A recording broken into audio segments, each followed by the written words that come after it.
الحمد لله الذي خلق السماوات والأرض وجعل الظلمات والنور ثم الذين كفروا بربهم يعدلون. هو الذي خلقكم من طين ثم قضى أجلا وأجل مسمى عنده ثم أنتم تمترون. وهو الله في السماوات وفي الأرض يعلم سركم وجهركم ويعلم ما تكسبون. وما تأتيهم من آية من آيات ربهم إلا كانوا عنها معرضين. فقد كذبوا بالحق لما جاءهم فسوف يأتيهم أنباء ما كانوا به يستهزئون. ألم يروا كم أهلكنا من قبلهم من قرن مكناهم في الأرض ما لم نمكن لكم وأرسلنا السماء عليهم مدرارا وجعلنا الأنهار تجري من تحتهم فأهلكناهم بذنوبهم وأنشأنا من بعدهم قرنا آخرين. ولو نزلنا عليك كتابا في قرطاس فلمسوه بأيديهم لقال الذين كفروا إن هذا إلا سحر مبين. وقالوا لولا أنزل عليه ملك ولو أنزلنا ملكا لقضي الأمر ثم لا ينظرون. ولو جعلناه ملكا لجعلناه رجلا وللبسنا عليهم ما يلبسون. ولقد استهزئ برسل من قبلك فحاق بالذين سخروا منهم ما كانوا به يستهزئون. قل سيروا في الأرض ثم انظروا كيف كان عاقبة المكذبين. قل لمن ما في السماوات والأرض قل لله كتب على نفسه الرحمة ليجمعنكم إلى يوم القيامة لا ريب فيه. الذين خسروا أنفسهم فهم لا يؤمنون. وله ما سكن في الليل والنهار وهو السميع العليم. قل أغير الله أتخذ وليا فاطر السماوات والأرض وهو يطعم ولا يطعم. قل إني أمرت أن أكون أول من أسلم ولا تكونن من المشركين. قل إني أخاف إن عصيت ربي عذاب يوم عظيم. من يصرف عنه يومئذ فقد رحمه وذلك الفوز المبين. وإن يمسسك الله بضر فلا كاشف له إلا هو وإن يمسسك بخير فهو على كل شيء قدير وهو القاهر فوق عباده وهو الحكيم الخبير. قل أي شيء أكبر شهادة قل الله شهيد بيني وبينكم وأوحي إلي هذا القرآن لأنذركم به ومن بلغ. أئنكم لتشهدون أن مع الله آلهة أخرى قل لا أشهد. قل إنما هو إله واحد وإنني بريء مما تشركون. الذين آتيناهم الكتاب يعرفونه كما يعرفون أبناءهم الذين خسروا أنفسهم فهم لا يؤمنون. ومن أظلم ممن افترى على الله كذبا أو كذب بآياته إنه لا يفلح الظالمون. ويوم نحشرهم جميعا ثم نقول للذين أشركوا أين شركاؤكم الذين كنتم تزعمون ثم لم تكن فتنتهم إلا أن قالوا والله ربنا ما كنا مشركين. انظر انظر كيف كذبوا على أنفسهم وضل عنهم ما كانوا يفترون ومنهم من يستمع إليك وجعلنا على قلوبهم أكنة أن يفقهوه وفي آذانهم وقرا وإن يروا كل آية لا يؤمنوا بها حتى إذا جاءوك يجادلونك يقول الذين كفروا إن هذا إلا أساطير الأولين وهم ينهون عنه وينأون عنه وإن يهلكون إلا أنفسهم وما يشعرون ولو ترى إذ وقفوا على النار فقالوا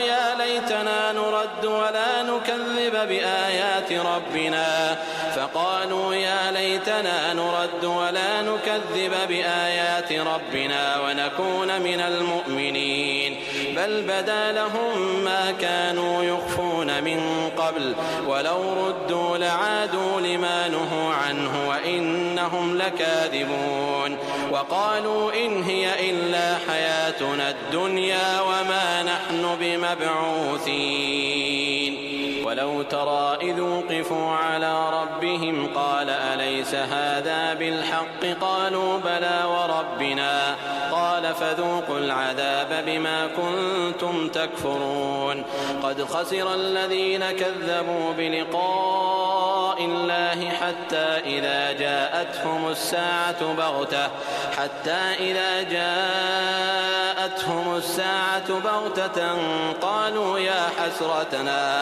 قالوا يا حسرتنا على ما فرطنا فيها وهم يحملون أوزارهم على ظهورهم ألا ساء ما يزرون وما الحياة الدنيا إلا لعب وله وللدار الآخرة خير للذين يتقون أفلا تعقلون قد نعلم إنه ليحزنك الذي يقولون فإنهم لا يكذبونك ولكن الظالمين بآيات الله يجحدون ولقد كذبت رسل من قبلك فصبروا على ما كذبوا وأوذوا حتى أتاهم نصرنا ولا مبدل لكلمات الله ولقد جاءك من نبأ المرسلين وإن كان كبر عليك إعراضهم فإن استطعت أن تبتغي نفقا في الأرض أو سلما في السماء فتأتيهم بآية ولو شاء الله لجمعهم على الهدى فلا تكونن من الجاهلين إنما يستجيب الذين يسمعون والموتى يبعثهم الله ثم إليه يرجعون وقالوا لولا نزل عليه آية من ربه قل إن الله قادر على أن ينزل آية ولكن أكثرهم لا يعلمون وما من دابة في الأرض ولا طائر يطير بجناحيه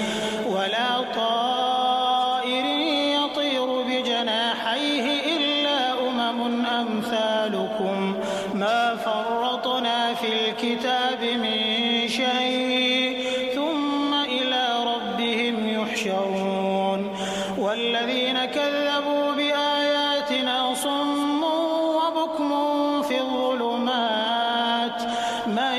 يشاء الله يضلله ومن يشاء يجعله على صراط مستقيم قل أرأيتكم إن أتاكم عذاب الله أو أتتكم الساعة أغير الله تدعون إن كنتم صادقين بل إياه تدعون فيكشف ما تدعون إليه إن شاء وتنسون ما تشركون ولقد أرسلنا إلى أمم من قبلك فأخذناهم بالبأساء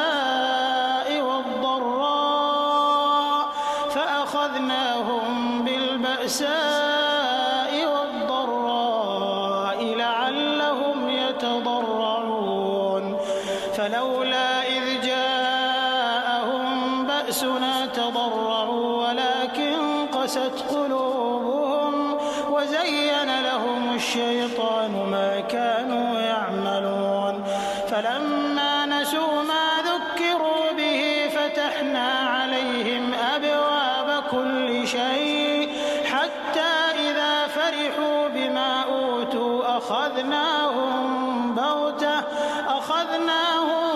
بغتة فإذا هم مبلسون فقطع دابر القوم الذين ظلموا والحمد لله رب العالمين. قل أرأيتم إن أخذ الله سمعكم وأبصاركم وختم على قلوبكم من إله غير الله يأتيكم به انظر كيف نصرف الآيات ثم هم يصدفون. قل أرأيتكم إن أتاكم عذاب الله بغتة أو جهرة هل يهلك إلا القوم الظالمون وما نرسل المرسلين إلا مبشرين ومنذرين فمن آمن وأصلح فلا خوف عليهم ولا هم يحزنون والذين كذبوا بآياتنا يمسهم العذاب بما كانوا يفسقون. قل لا أقول لكم عندي خزائن الله ولا أعلم الغيب ولا أقول لكم إني ملك إن أتبع إلا ما يوحى إلي قل هل يستوي الأعمى والبصير أفلا تتفكرون. وأنذر به الذين يخافون أن يحشروا إلى ربهم ليس لهم من دونه ولي ولا شفيع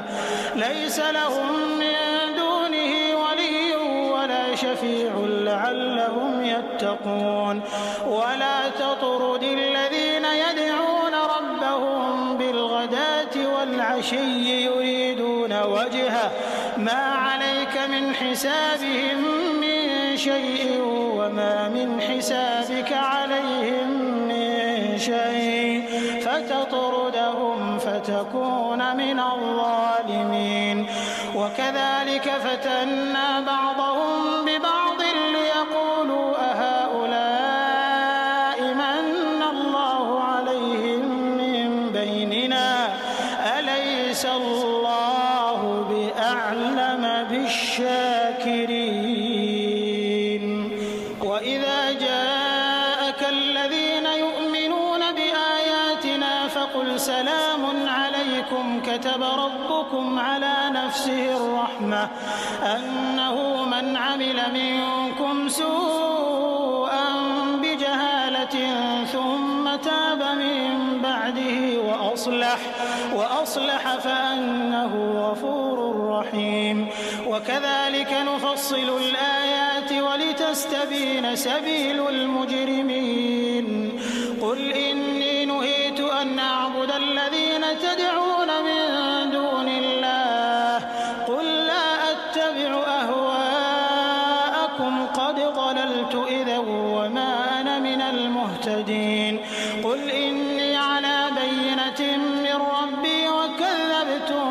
به ما عندي ما تستعجلون به إن الحكم إلا لله يقص الحق وهو خير الفاصلين. قل لو أن عندي ما تستعجلون به لقضي الأمر بيني وبينكم والله أعلم بالظالمين. وعنده مفاتح الغيب لا يعلمها إلا هو ويعلم ما في البر والبحر وما تسقط من ورقة إلا يعلمها ولا حبة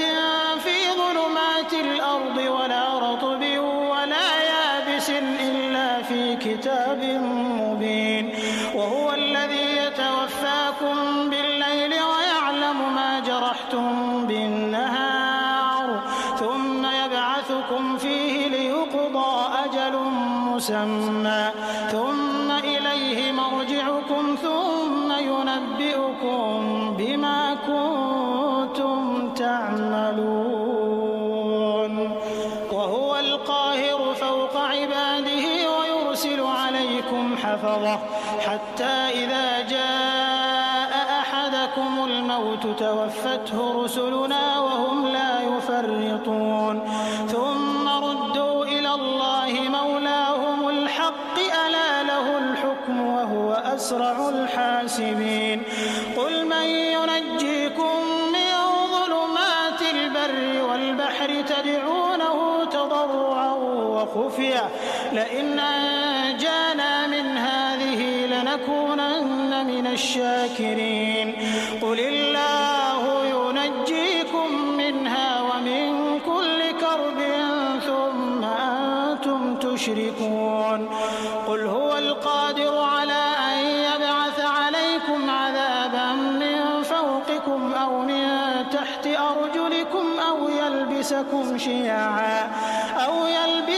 شيعا ويذيق بعضكم بأس بعض انظر كيف نصرف الآيات لعلهم يفقهون وكذب به قومك وهو الحق قل لست عليكم بوكيل لكل نبأ مستقر وسوف تعلمون وإذا رأيت الذين يخوضون في آياتنا فأعرض عنهم حتى يخوضوا في حديث غيره وإما ينسينك الشيطان فلا تقعد بعد الذكرى مع القوم الظالمين وما على الذين يتقون من حسابهم من شيء ولكن ذكرى لعلهم يتقون وذر الذين اتخذوا دينهم لعبا ولهوا وغرتهم الحياة الدنيا وذكر به أن تبسل نفس بما كسبت ليس لها من دون الله ولي ولا شفيع وإن تعدل كل عدل لا يؤخذ منها أولئك الذين أبسلوا بما كسبوا لهم شراب من حميم وعذاب أليم بما كانوا يكفرون قل أندعو من دون الله ما لا ينفعنا ولا يضرنا ونرد على أعقابنا بعد إذ هدانا الله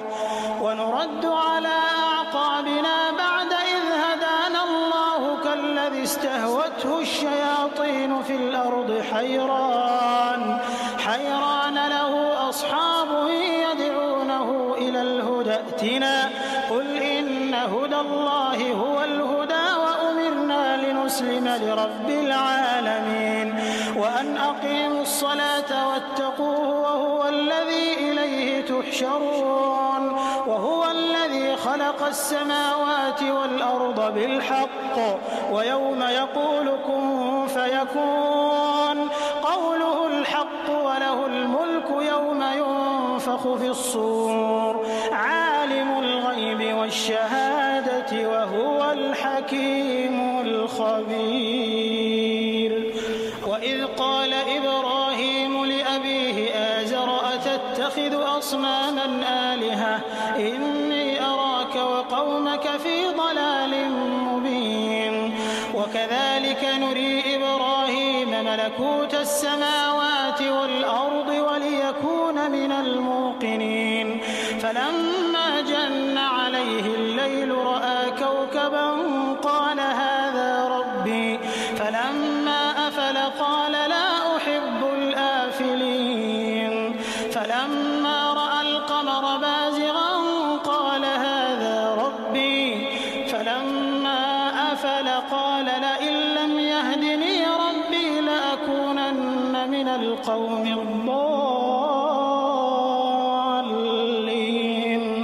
فلما رأى الشمس بازغة قال هذا ربي هذا أكبر فلما أفلت قال يا قوم إني بريء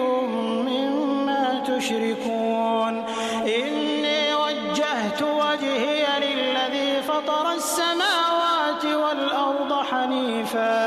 حنيفا وما أنا من المشركين. وحاجه قومه قال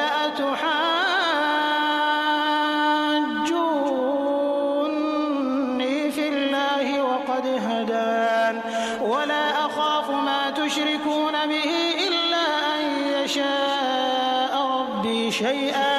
وسع ربي كل شيء علما أفلا تتذكرون. وكيف أخاف ما أشركتم ولا تخافون أنكم أشركتم بالله ما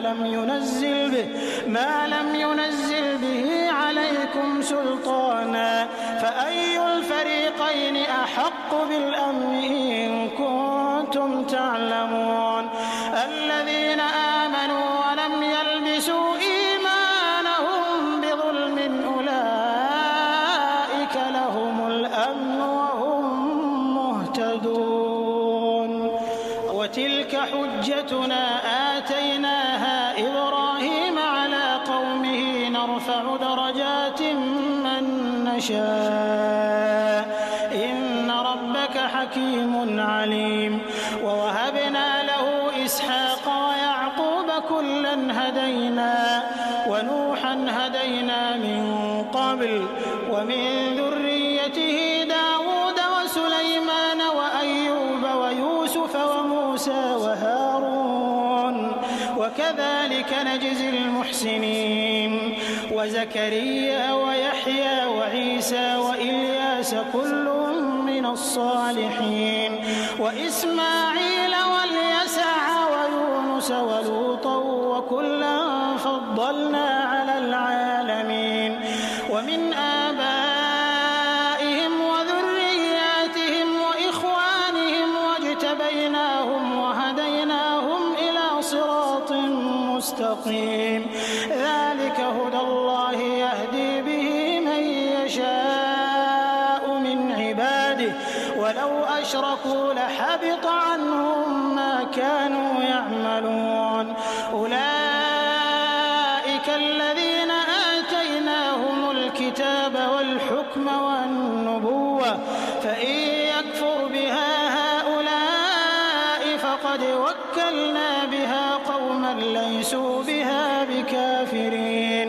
أولئك الذين هدى الله فبهداه مقتده قل لا أسألكم عليه أجرا إن هو إلا ذكرى للعالمين. وما قدروا الله حق قدره إذ قالوا ما أنزل الله على بشر من شيء قل من أنزل الكتاب الذي جاء به موسى نورا وهدى للناس تجعلونه قراطيس تبدونها وتخفون كثيرا وعلمتم ما لم تعلموا أنتم ولا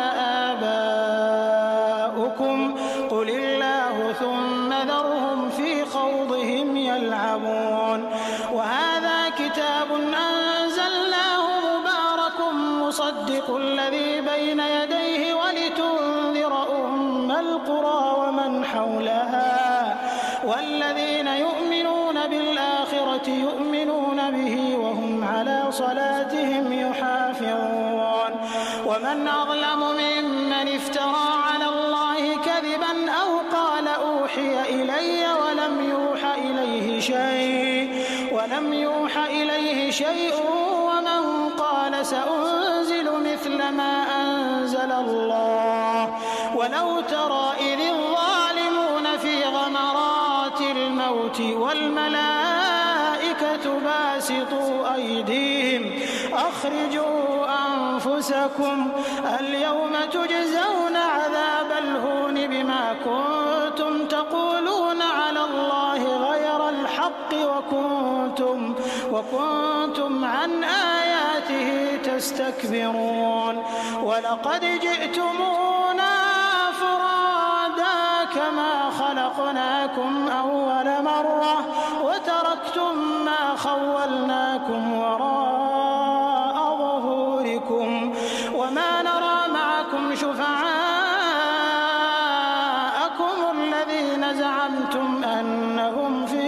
شركاء لقد تقطع بينكم وضل عنكم ما كنتم تزعمون إن الله فالق الحب والنوى يخرج الحي من الميت ومخرج الميت من الحي ذلكم الله فأنى تؤفكون فالق الإصباح وجعل الليل سكنا والشمس والقمر حسبانا ذلك تقدير العزيز العليم وهو الذي جعل لكم النجوم لتهتدوا بها في ظلمات البر والبحر قد فصلنا الآيات لقوم يعلمون وهو الذي أنشأكم من نفس واحدة فمستقر ومستودع قد فصلنا الآيات لقوم يفقهون وهو الذي أنزل من السماء ماء فأخرجنا به نبات كل شيء فأخرجنا منه خضرا نخرج منه حبا متراكبا ومن النخل من طلعها قنوان دانية وجنات من أعناب والزيتون والرمان مشتبها وغير متشابه انظروا إلى ثمره إذا أثمر وينعه إن في ذلكم لآيات لقوم يؤمنون وجعلوا لله شركاء الجن وخلقهم وخرقوا له بنين وبنات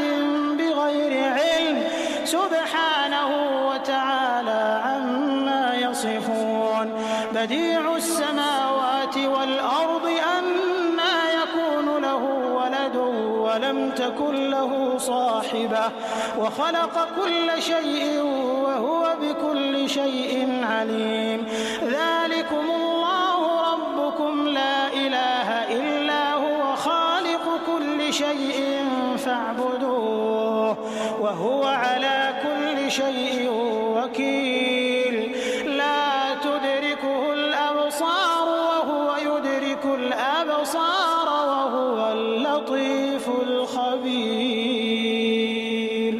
قد جاءكم بصائر من ربكم فمن أبصر فلنفسه ومن عمي فعليها وما أنا عليكم بحفيظ وكذلك نصرف الآيات وليقولوا درست ولنبينه لقوم يعلمون اتبع ما أوحي إليك من ربك لا إله إلا هو وأعرض عن المشركين ولو شاء الله ما أشركوا وما جعلناك عليهم حفيظا وما أنت عليهم بوكيل ولا تسبوا الذين يدعون من دون الله فيسبوا الله عدوا بغير علم كذلك زينا لكل أمة عملهم ثم إلى ربهم مرجعهم فينبئهم بما كانوا يعملون وأقسموا بالله جهد أيمانهم لئن جاءتهم آية ليؤمنن بها قل إنما الآيات عند الله وما يشعركم أنها إذا جاءت لا يؤمنون ونقلب أفئدتهم وأبصارهم كما لم يؤمنوا به أول مرة ونذرهم في طغيانهم يعمهون ولو أننا نزلنا إليهم الملائكة وكلمهم الموتى وحشرنا عليهم كل شيء قبلا ما كانوا ليؤمنوا إلا أن يشاء الله ولكن أكثرهم يجهلون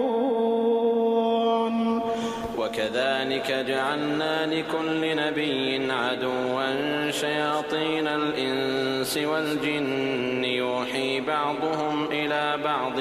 زخرف القول غرورا ولو شاء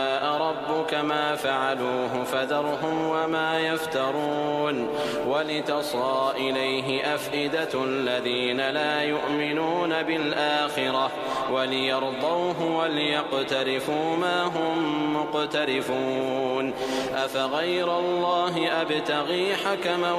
وهو الذي أنزل إليكم الكتاب مفصلا والذين آتيناهم الكتاب يعلمون أنه منزل من ربك بالحق فلا تكونن من الممترين وتمت كلمة ربك صدقا وعدلا لا مبدل لكلماته وهو السميع العليم وإن تطع أكثر من في الأرض يضلوك عن سبيل الله إن يتبعون إلا الظن وإن هم إلا يخرصون إن يتبعون إلا الظن وإن هم إلا يخرصون إن ربك هو أعلم من يضل عن سبيله وهو أعلم بالمهتدين فكلوا مما ذكر اسم الله عليه إن كنتم بآياته مؤمنين وما لكم ألا تأكلوا مما ذكر اسم الله عليه وقد فصل لكم ما حرم عليكم إلا ما اضطررتم إليه وإن كثيرا ليضلون بأهوائهم بغير علم إن ربك هو أعلم بالمعتدين وذروا ظاهر الإثم وباطنه إن الذين يكسبون الإثم سيجزون بما كانوا يقترفون ولا تأكلوا مما لم يذكر اسم الله عليه وإنه لفسق وإن الشياطين ليوحون إلى أوليائهم ليجادلوكم وإن أطعتموهم إنكم لمشركون أومن كان ميتا فأحييناه وجعلنا له نورا يمشي به في الناس كمن مثله في الظلمات ليس بخارج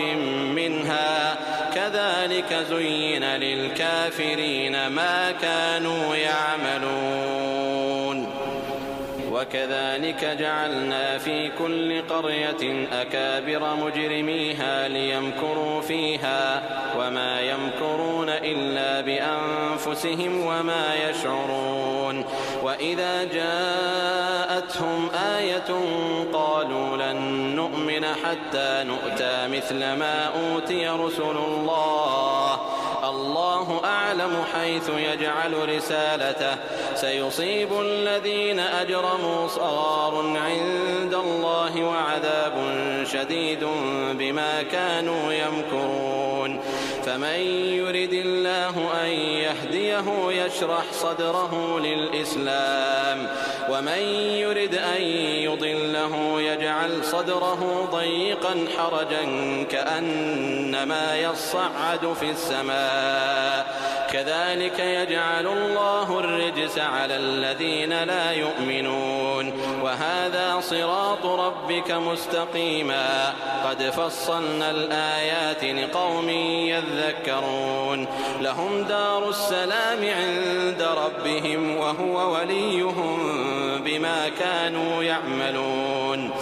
ويوم يحشرهم جميعا يا معشر الجن قد استكثرتم من الإنس وقال أولياؤهم من الإنس ربنا استمتع بعضنا ببعض وبلغنا أجلنا الذي أجلت لنا قال النار مثواكم خالدين فيها إلا ما شاء الله إن ربك حكيم عليم وكذلك نولي بعض الظالمين بعضا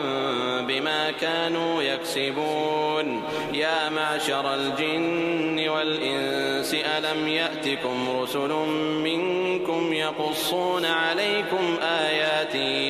يقصون عليكم آياتي وينذرونكم لقاء يومكم هذا قالوا شهدنا على أنفسنا وغرتهم الحياة الدنيا وشهدوا على أنفسهم أنهم كانوا كافرين ذلك أن لم يكن ربك مهلك القرى بظلم وأهلها غافلون ولكل درجات مما عملوا وما ربك بغافل عما يعملون وربك الغني ذو الرحمة إن يشأ يذهبكم ويستخلف من بعدكم ما يشاء كما أنشأكم من ذرية قوم آخرين إنما توعدون لآت وما أنتم بمعجزين قل يا قوم اعملوا على مكانتكم إني عامل فسوف تعلمون من تكون له عاقبة الدار إنه لا يفلح الظالمون وجعلوا لله مما ذرأ من الحرث والأنعام نصيبا فقالوا هذا لله بزعمهم وهذا لشركائنا فما كان لشركائهم فلا يصل إلى الله وما كان لله فهو يصل إلى شركائهم ساء ما يحكمون وكذلك زين لكثير من المشركين قتل أولادهم شركاؤهم ليردوهم وليلبسوا عليهم دينهم ولو شاء الله ما فعلوه فذرهم وما يفترون وقالوا هذه أنعام وحرث حجر لا يطعمها إلا من نشاء بزعمهم وأنعام حرمت ظهورها وأنعام لا يذكرون اسم الله عليها افتراء عليه سيجزيهم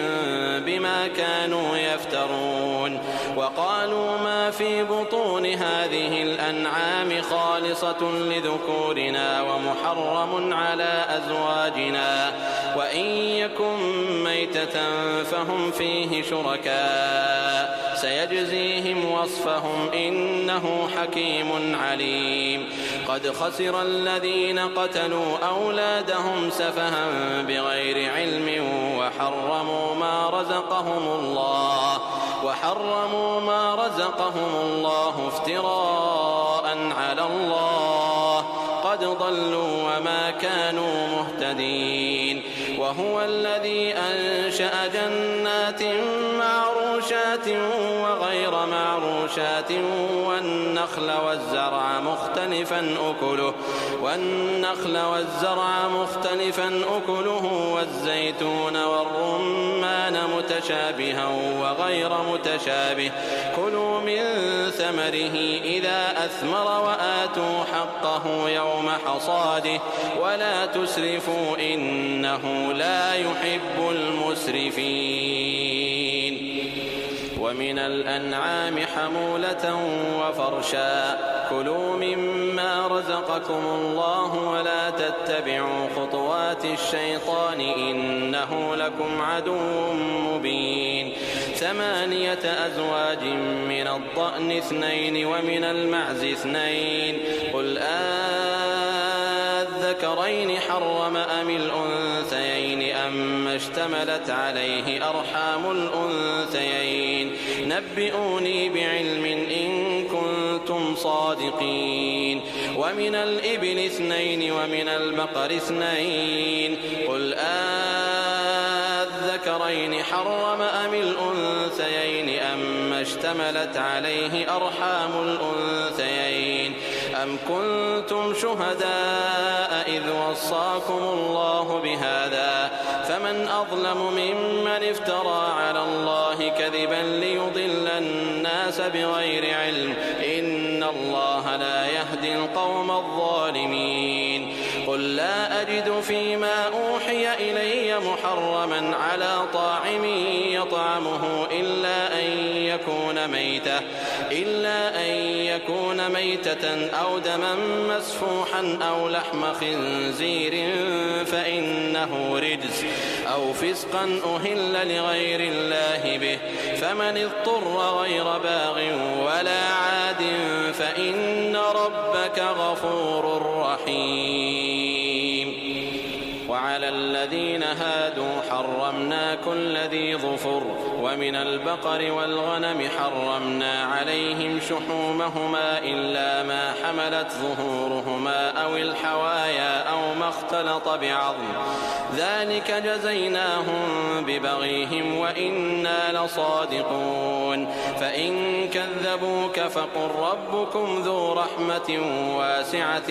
ولا يرد بأسه عن القوم المجرمين سيقول الذين أشركوا لو شاء الله ما أشركنا ولا آباؤنا ولا حرمنا من شيء كذلك كذب الذين من قبلهم حتى ذاقوا بأسنا قل هل عندكم من علم فتخرجوه لنا إن تتبعون إلا الظن وإن أنتم إلا تخرصون قل فلله الحجة البالغة فلو شاء لهداكم أجمعين قل هلم شهداءكم الذين يشهدون أن الله حرم هذا فإن شهدوا فلا تشهد معهم ولا تتبع أهواء الذين كذبوا بآياتنا والذين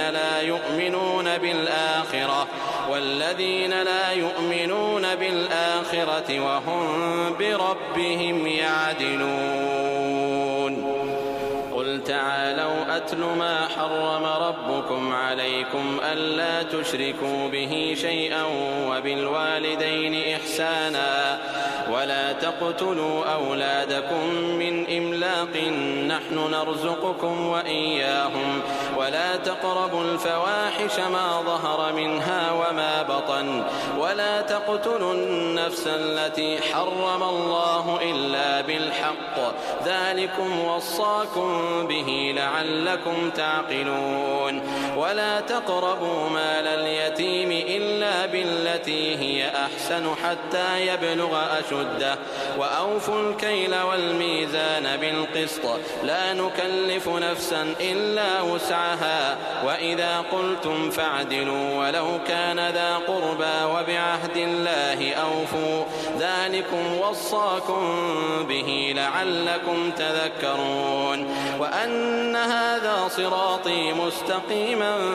فاتبعوه ولا تتبعوا السبل فتفرق بكم عن سبيله ذلكم وصاكم به لعلكم تتقون ثم آتينا موسى الكتاب تماما على الذي أحسن وتفصيلا لكل شيء من خير فلأنفسكم وما تنفقون إلا ابتغاء وجه الله وما تنفقوا من خير يوفى إليكم وأنتم لا تظلمون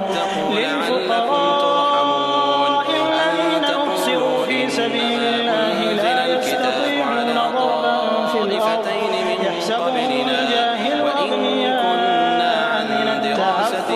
تعرفهم بسيماهم لا يسألون الناس إلحافا وما تنفقوا من خير فإن الله به عليم الذين ينفقون أموالهم بالليل والنهار سرا وعلانية فلهم أجرهم عند ربهم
سادت وهو